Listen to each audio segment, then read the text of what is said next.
Kasi ang sabi nila, mas magandaan yan na meron tayong hari. Kagaya ng mga surrounding nations dito sa Middle East at that time. So, ibig sabihin, sila po ay nalulunod sa uso. Ito ang inain, therefore, sumilan kapag ito ay ginagawa ng lahat. At mas kapatid ng tinatawag na abortion o na naaawat daw yung ating mga nasa larangan ng batas that we don't have abortion law like other nations. Isipin mo yan, yung other foolishness. Alam mo pa, talagang wala ko yung salita ng Diyos. Mapapakaya tayo sa uso ng mundo. Sapagkat ito ang uso, gawin natin. Uso ang LGBT, meron natin. Sabi ba nila, naaawa na tayo sa Pilipinas dahil hindi tayo in attitude. Hindi na tayo sumasayaw sa kumpas ng mundo. Yun na, mga kapatid, napakalungkot. Sapagkat, sabi na sa salita ng Diyos, do not conform yourselves to the current of the world. Huwag kang sasang-ayon sa aros ng mundo kung hindi ikaw ay sumunod. So, ibig sabihin pala, kung ikaw ay mananood, ikaw, ano ibig sabihin talaga against the current, yung iyong paglamoy is a lot difficult. At walang easy pagdating kay Lord. Sapagkat, ang sabi ni Paul, do not conform yourselves to the ways of the world. Siyempre, madaling makisakay sa uso, madaling makisakay sa kung ano ang path at the bottom. But the Lord commanded, ibang klase, go against the crowd. Yan, pagdating sa batas. Alam yan. Pero, siyempre, na-upload yung abortion ko, just beside an example, sa America in the 1970s, if I am not mistaken. So, nagkaroon ng repercussion ito sa buong mundo. Yung ibang mga nasyones, daya-daya. Bakit lang yung ginagaya mo, tama? Okay, kung ginagaya mo, dali, ay malaking big crowd.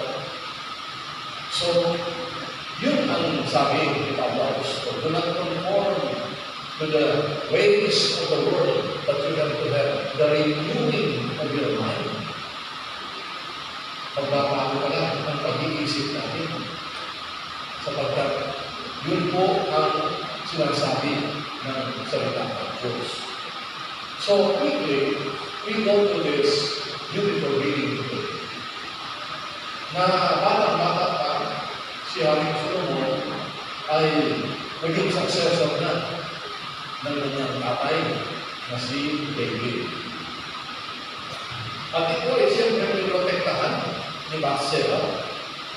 Kung gusto nyo ng chismis, ano ito lahat? Saan na lahat ang chismosa? O chismoso? Unahin na yung pag-chismis o pag-bibida.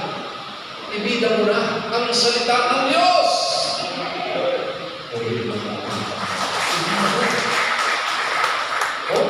Yan ang sinasabi.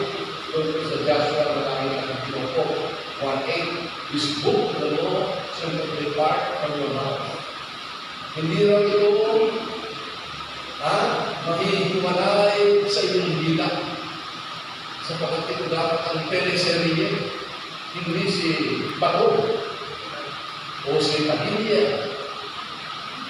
Nasa loob ng ayak ng mga sinalo ng Diyos ko, pag-pray natin ng Diyos.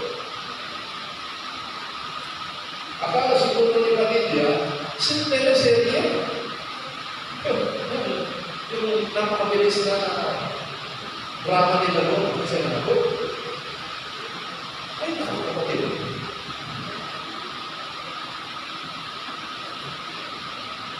Mabuti nila ang mga tinipero sa liye ay salita ng Diyos. Pagpupas ito ng very, very powerful life of King David and ito po si Abigail. So, tinanong siya ng Diyos, anak, ano gusto mo? Ibigay ko sa iyo. Andala ko kayo mga kapatid, humingi kung anong gusto mo.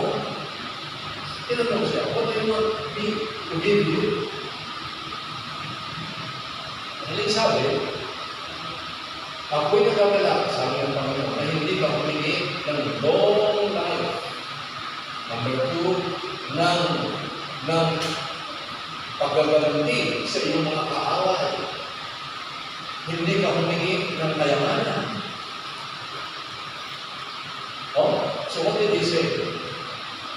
Para ma-summarize natin ang ayos, let's go to 2 Kings, chapter 1, verse 12. Dali yan hanapin ko yan kasi kapareho ng reading ngayon. Sige. First book of Kings, chapter 12. Alright, 2 Chronicles, chapter 1, verse 12. 2 Chronicles.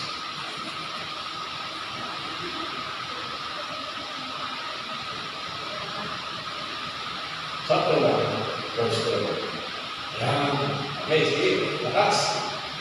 Wisdom.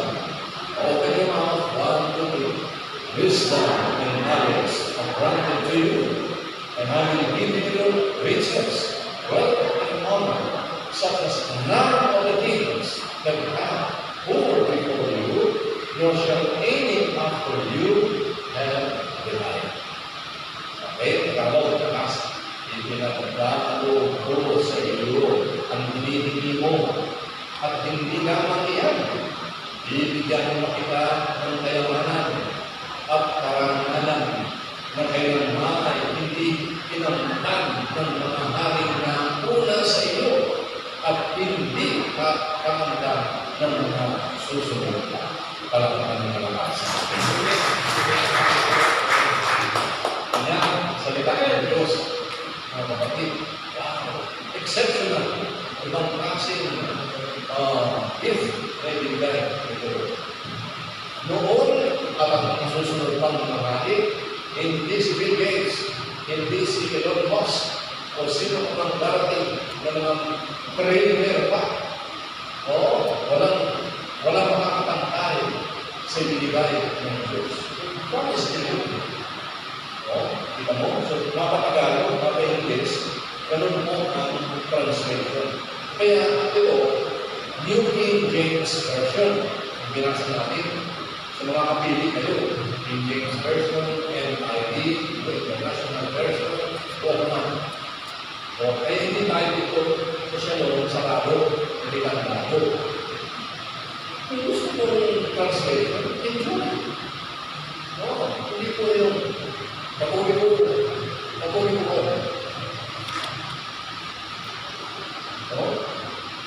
Kapag yung kakalit, mga kapatid na, kasi magagalit siya, si Ate Lili. Pag pumunta na yung Genesis, Leviticus, Deuteronomy. So, learn. You can read it in English, you can read it in Tagalog, you can read it in Cebuano, in Bicol, you can read it in pagdating namin sa Hinigaran. Nag-try na ako, mag-hinigay. Noon naman sa Dumaguete, Cebuano, or yung Bisaya language. Kita mo, wala pa sa prosecution, nahuli na si Atty. Amando Virgil Liputan, wala-wala. Salita ng iba na hindi ba maintindihan. Hindi matagal ka, ang baga. So, in-English. So, ganun din sa ating pagbabasa ng salita ng Diyos. Lalo na sa Beth, nasa school of the Holy Spirit. Tingnan ninyo ito? Ito, New King James Version. Ngayon, pwede mo rin Tagalog. Basahin siyempre sa Katolikong Version, meron tayo. Huwag naman niya ako sa tao. Isagayan, ang pinabasa natin, puro Katolikong Version na. Hindi, nagkatoliko tayo, kailangan basahin si translation ng Latin Vulgata ni Saint Jerome na Catholic Scripture Scholar who translated the Bible into the Vulgata Latina ang tinatawag. Okay, so very well. Kaya lalo natin ang intindihan, lalo tayo nag-enjoy dito po sa ating binabasa, mga kapatid. Wisdom and knowledge. Yun ang higit para sa lahat ng kayamanan. Wow! Higit pa sa lahat ng dollars, sa lahat ng pounds, sa lahat ng pwedeng mahawakan ng kamay mo. Ano yun? Wisdom. Everybody say, wisdom. Wisdom na nanggagaling sa Diyos. So, dahil sa tuwa ni Lord, hindi naman wisdom ang magbibigay sa Kanya. May bonus pa. Ano yung bonus? Yun, dito. Hindi lang wisdom and knowledge, I will give you riches, wealth, and honor. Such as none of the kings of man. Ibibigay sa iyo. Kaya kailangan alamin natin mga kapatid kung ano ang nasa puso natin. Ano ba talaga ang gusto mo? Ano yung pinipigit ang puso mo? Mga bahay sa Valenzuela, o mga bahay sa mga kondo kung sa Manila, 10 floors sa Palapag ng panalangin ng ate Tuloy. Kapag kung nasa puso mo yan, at nakatuto ka kayo, bago mo pa sabihin, answer prayer ka na.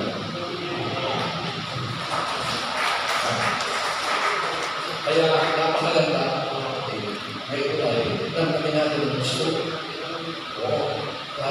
Tuwa ako sa gitara. Grabe. Soloist na kumakanta. Grabe. So yung mga talents namin, I understand na magiging big din na pala ang ating prayer meeting lang sa dyan kila Brother Kenneth. Okay na mo, palakpakan namin namin ito.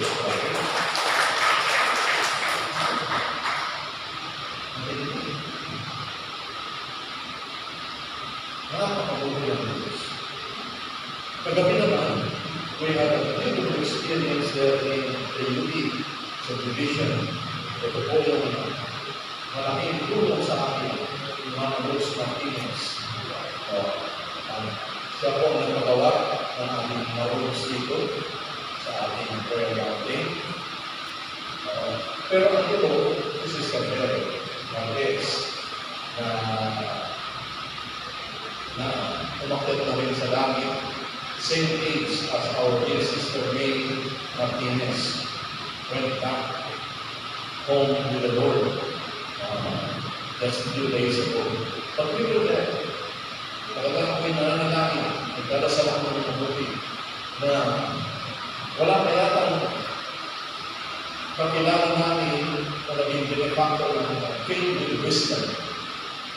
Hindi po si Martinez. Yung may-ari ng hospital yan sa Caloocan, Martinez Memorial Colleges and Hospital. Doon na ang contemporary, Dr. Ero, ang Christian, mga contemporary sila. Nung nakumpisa tayo ng ministeryo, dito po sa Salon. Last night was like a summary of 30 years na pagkaministeryo ka. Matagal kong manalangin, Lord, ikaw ang amigos. Wala kaming magagawa. Sa sarili namin kakayanan, we are unable to do it. And good enough, yung hindi ko Grabe, hindi ko pa tayo pinag-pray. Ginawa na ang ating Panginoon talaga. Gawin ng ating Diyos. Nandun po yung heart-to-heart experience. Ito sa akin natin. Kung gusto naman gusto bigyan ng wisdom ng ating Panginoon na kakailan. Na kung minsan, hindi siya naiintindihan all the time ng kanyang mga anak, ng kanyang mga immediate families. But it's never too late. Amen? Never, ever too late to pray for your siblings, to pray for your kapatid, to pray for your family. Never too late. Pangako ng Lord, pagiging isang miyembro ng iyong pamilya ay nakatanda ang buong pamilya. Gusto ko nga, buong ang anak ay tatanggapin sa ating Panginoon. Praise God. You remember yung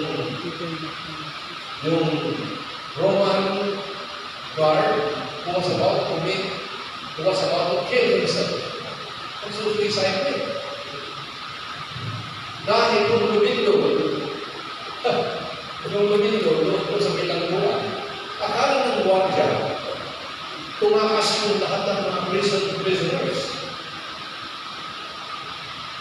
So, yan sabi, when the guard was about to kill himself, sumigaw si Pablo, sabi niya, "Don't harm yourself. Huwag mong saktan ang iyong sarili. Narito kami lahat sa loob ng bilangguan." Hindi mo yan. Si Pablo nasa bilangguan, hindi iniisip yung sarili niya. Iniisipan yung guardia kung papakatay na. Dahil in the Roman period, you are the guard. So at nakatakas yung ginagwardiyahan mo, ikaw ang magbabayad. Yung guardia ang tatapusin.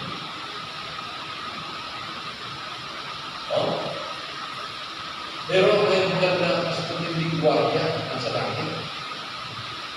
He can do miracles in your life. So when the guard was about to kill himself, so ang sigaw ni Pablo, "Don't harm yourself. We are all here. Inside." Kung gusto ka naman sa sarili, narito kami lahat, hindi mo tumakas. Sumigaw yung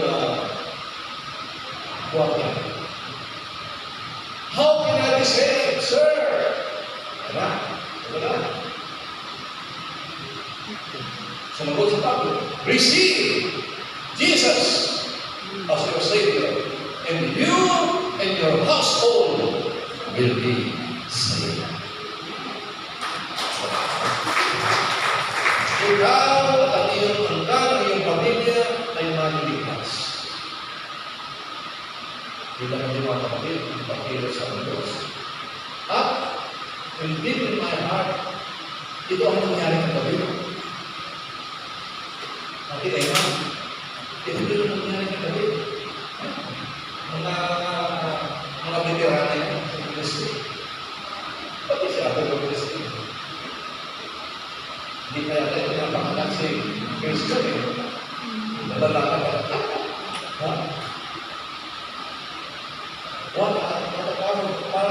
So I will say summary of the entire 30 years ng pag-ministry. Pero may mga binigyan ng wisdom ng Diyos. Binigyan ng wisdom upang ito, mauna ang mahalin ng Diyos. Diba yung ating sunod-sunod ng mga topics? Seek the first, the kingdom of God, and all His righteousness, and all these things will be added unto you. So, makikinig ka. Si Val, si Dr. Valerie, and Anton, umuwi galing sa Amerika, papunta dito. Siyempre, sa nanay nila went on to be with the Lord. So they were all here. Many memories Pero may hindi ko lahat. Pero very hard-warming yung nangyari ko. At yung isang doktor naman, last minute, magtuloy. Bago siya umakal sa langit, attorney, ang sabi sa akin.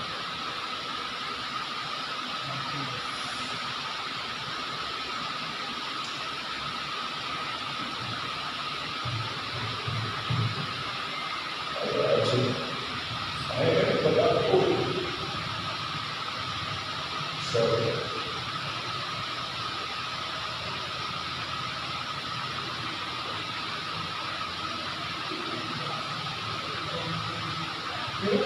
Salita siya ng ganun.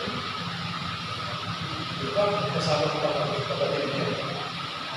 Bakit namin na ito? Parang kung sa ito. Kita nito po kapatid. Sinabi na wala ko. Sorry about it. In one sweeping blow, in one sweeping statement, absurd ba ng ating Panginoon Diyos? Very similar. Ito din yung principle ng yung pagnanakaw. Pagnanakaw ay mga bakit hindi mo mahimik yung lugar. Ikaw lang kilala. Nagatin. Yung pagnanakaw. Bidang-bida ng ating dito sa Pilipinas. Pero ang sabi ng Biblia, mabuting magnanakaw. Sige nga isigaw nyo, mabuting magnanakaw. So meron pala mabuting magnanakaw at masama. Kala mo ba lahat ng magnanakaw? Puro mali? Meron. Tinawag ng Diyos. Mabuting. Good faith. O paano nangyari yun? Pagkakaroon tayo siyempre ng analysis of the text sa Word of God. Paano mo iintindihin yung sinabi ng author? Yan ang tinatake natin sa exegesis.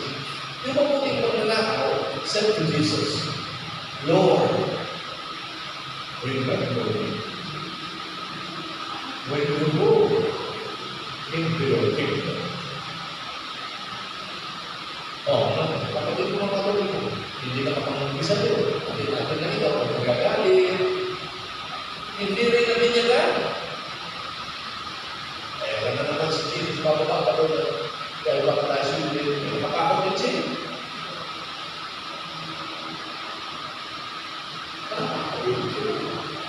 So, ito lang ang story short. Sabi na magnanakaw, remember me, Lord. When you go into your kingdom, and Jesus immediately answered, Amen! I say to thee, today, ahora mismo, today, you shall be with me in paradise.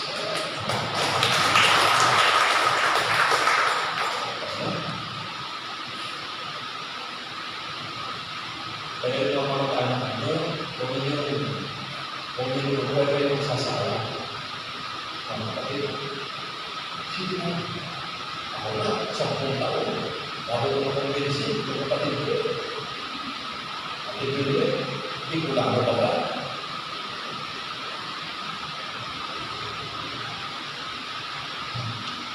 Yung isang kapatid ko, kasi kambal sila, identical twins, ulit-ulit yun, pasok ka na, lalo ka na sa araw na yung nakulisi, yun.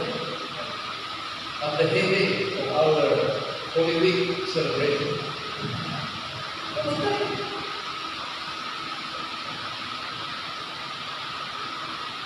Kita mo? Kaya nga, pumunta, pero patuloy pa rin yung sabi ng nakambal niya, pare, kapatid, sinabi na kita, napakadali ang buhay ng kapatid. Pag ikaw ay hindi naging makulit, bakit nagkakapit ka sa akin, may hindi kong baso.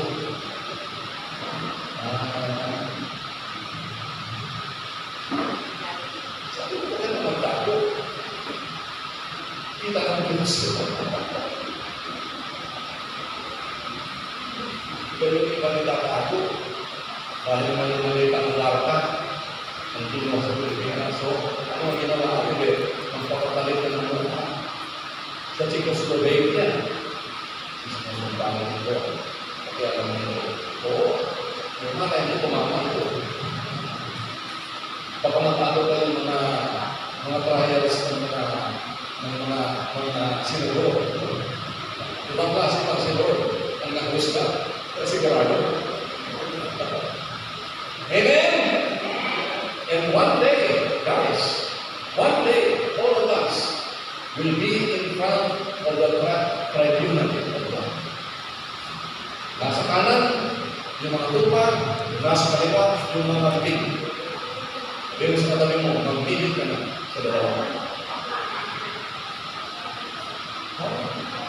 Diba, pero ipili, kung nakakapulaw, ipili sila.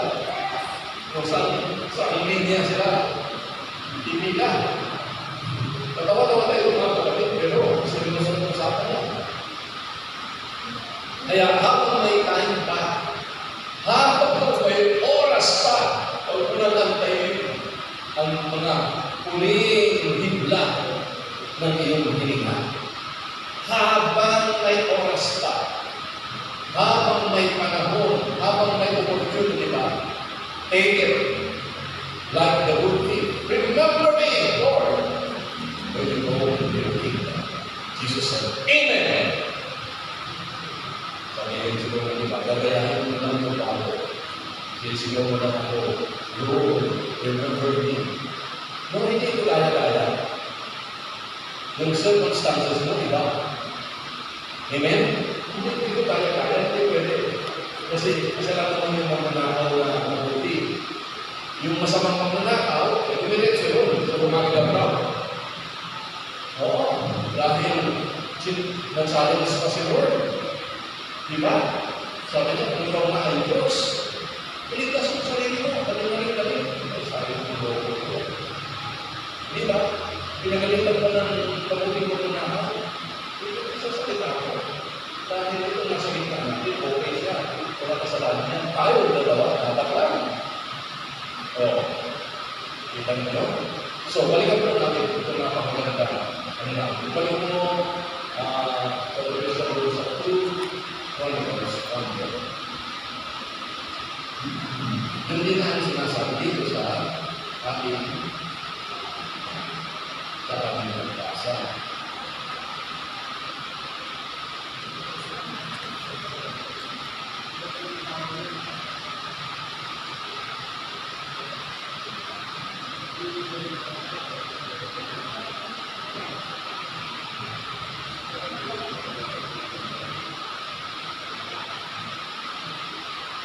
Wisdom and knowledge is granted to you, ibigay ko sa iyo. Pero meron pang dagdag yun, meron pang bonus, riches, wealth, and honor. What is the difference between wealth and riches? Bakit madoble? Riches, yung mga currency na ginagamit mo, mga tao, bangko, riches. Wealth, yung investment mo.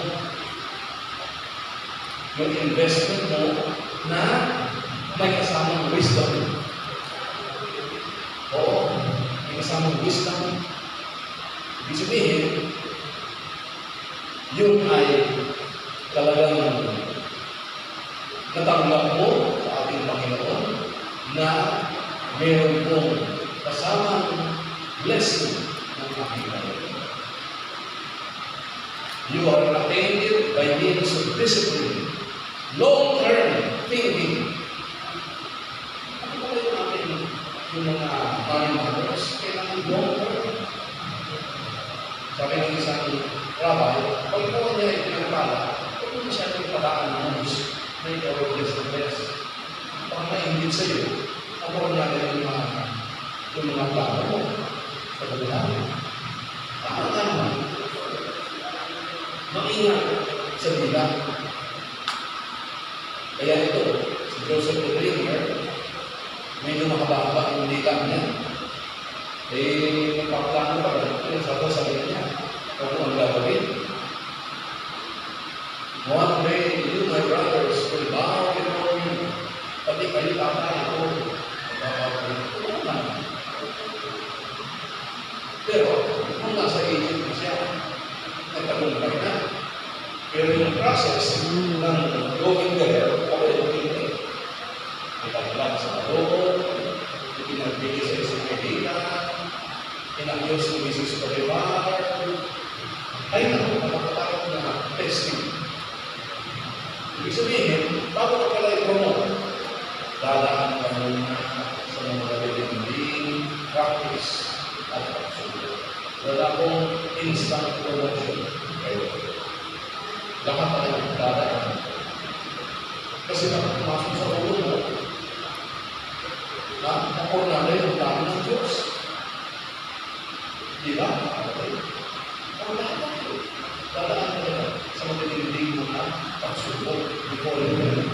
Di ba? Kung usapan natin dito, sabi ni Pablo, lest I be proud, lest I be conceited, because of the many wonderful things you have shown me, Lord. A messenger of Satan was sent to me to buffet me, to discipline me,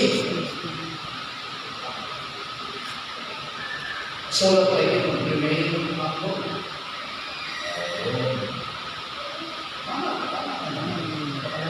Paging high-high na, nalimutan mo kung pinagawin na. Diba? High ka dahil grabe, sila ang ito, o wala.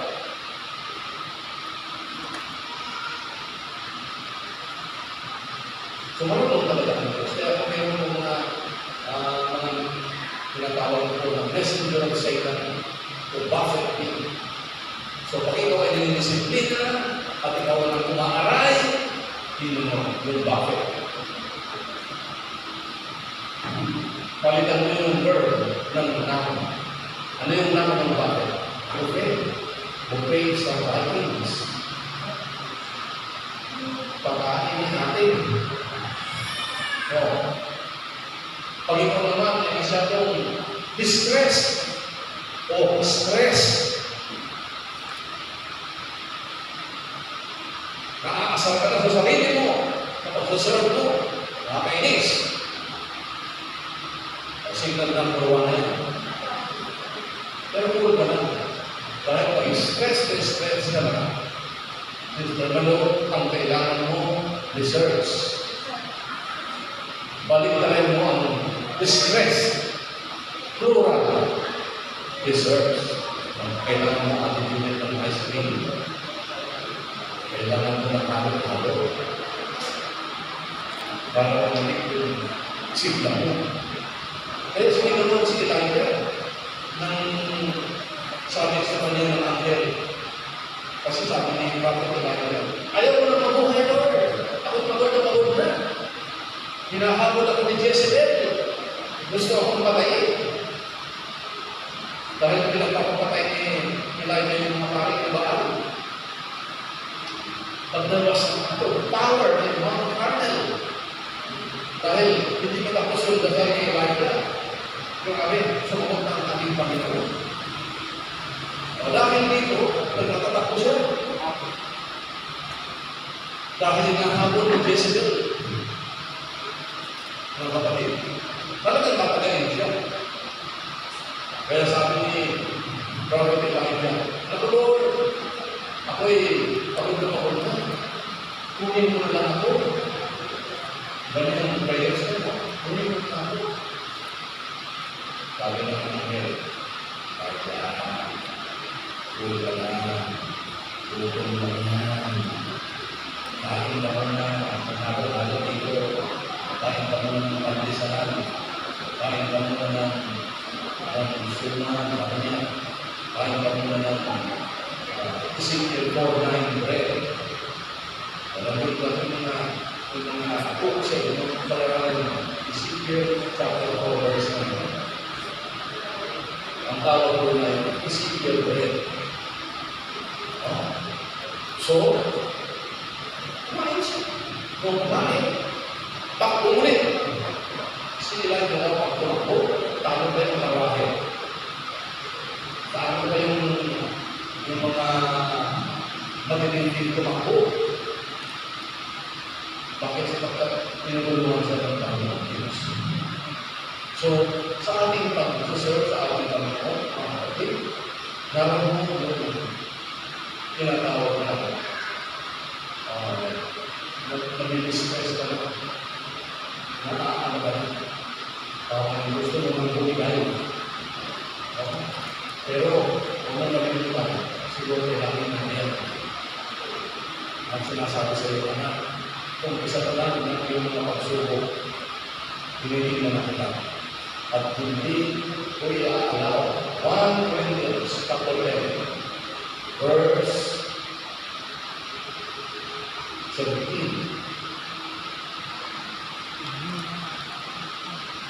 1 Corinthians 13:10. Ang sinasabi ko, lahat ng tao ay nakaranas ng pagsubok. Subalit, tapat ang Diyos. Okay, sigaw niyo mga kapatid. Tapat ang Diyos, hindi niya pahihintulutan na ikaw ay subukin nang higit pa sa iyong makakaya. Bagkos, pagdating ng pagsubok, bibigyan ka ng kapangyarihan upang mapagtagumpayan ang lahat ng pagsubok. Praise God. Okay? So, basahin natin sa Tagalog. Buksan ang bibig. Sige, bukas. Wala kang pagsubok na dumating sa inyo na hindi dinanas ng lahat ng tao. Tapat ang Diyos at hindi niya ipahihintulot na kayo'y subukin ng higit sa inyong makakaya. Sa halip, pagdating ng pagsubok, bibigyan niya kayo ng lakas upang mapagtagumpayan inyo.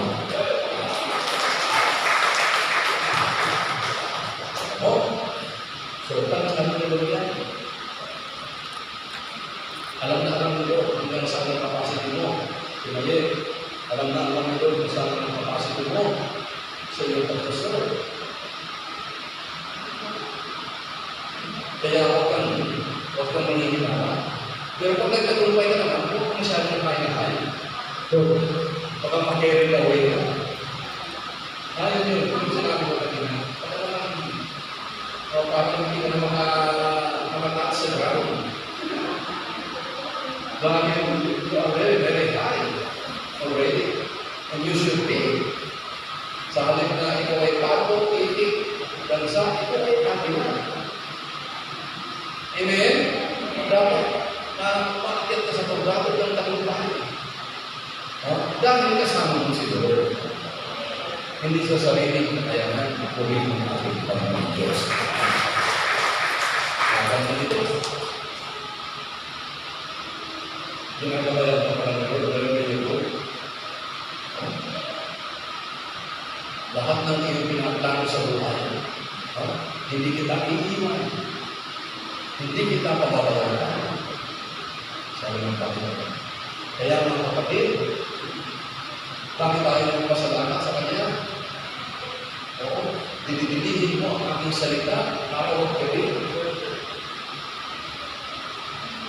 Tulad yun, day and night, that you may observe to do according to all that is written in it, and that you may prosper and have no success. So anyway, so kagabi mo, mga kapatid, halos tayo namin magdiwang-walay kagabi sa hindi po ng revelation ng ating Panginoon. Napakabulit ka po na Diyos. At marami ang mga tao in-prepare si Lord para sa iyo. Para nalampanin mo ang iyong assignment sa kaharian ng ating Panginoon. Hindi siya magkukulang. Sigurado. Basta ako pa lang doon sa dapat kumbangan ng inyong lain, ng inyong resources, ng inyong oras. Huwag kang mag-worry tungkol sa mga bayarin. Diba? Ako. Mag-worry. Kaya ang sabi niya, anak, sabi niya, David, sa aking matandaan, wala pa akong nakitang totoong nagsilbi sa ating Panginoon na naging angkas buta sa kanyang buhay. Kaya, kung ang bangko mo nanginginig, kung medyo magiwang-giwang, ang bangko ng langit, laging steady at nakalaan para sa iyong pamasahe, sweldo, pagkain, gusto ko. Talagang okay sila niya, pinakain ng anghel, pinakain ng uwak. Kaya ba ninyo yun, mga kapatid? Nagdadala yung uwak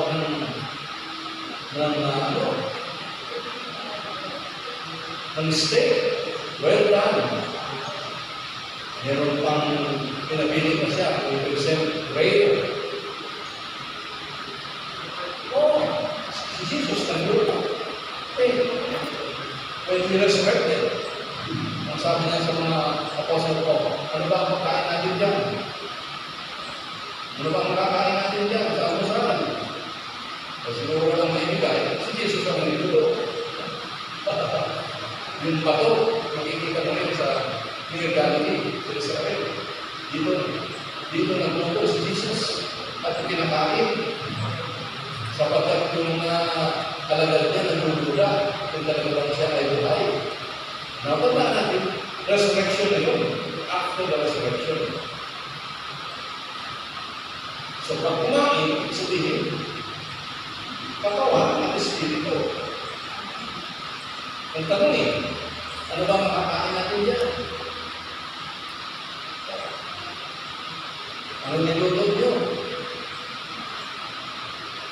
Kasi si Jesus na mismo, nag-barbecue, pinakain sila.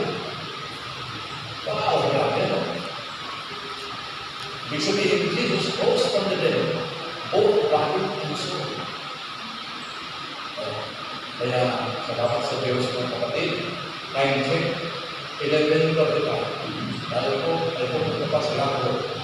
Ang araw na ito, tayo ay mag-enjoy. Makikita na ana next week pa. Kasi kayo alam ito.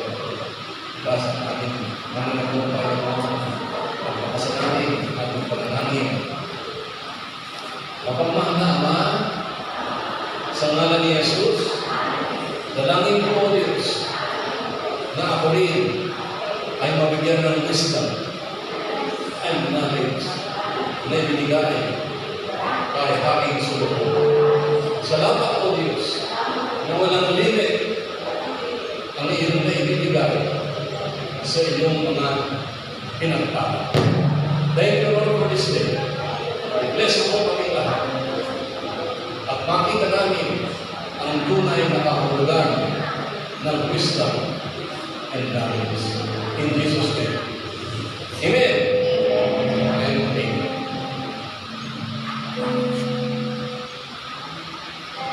Sumasampalataya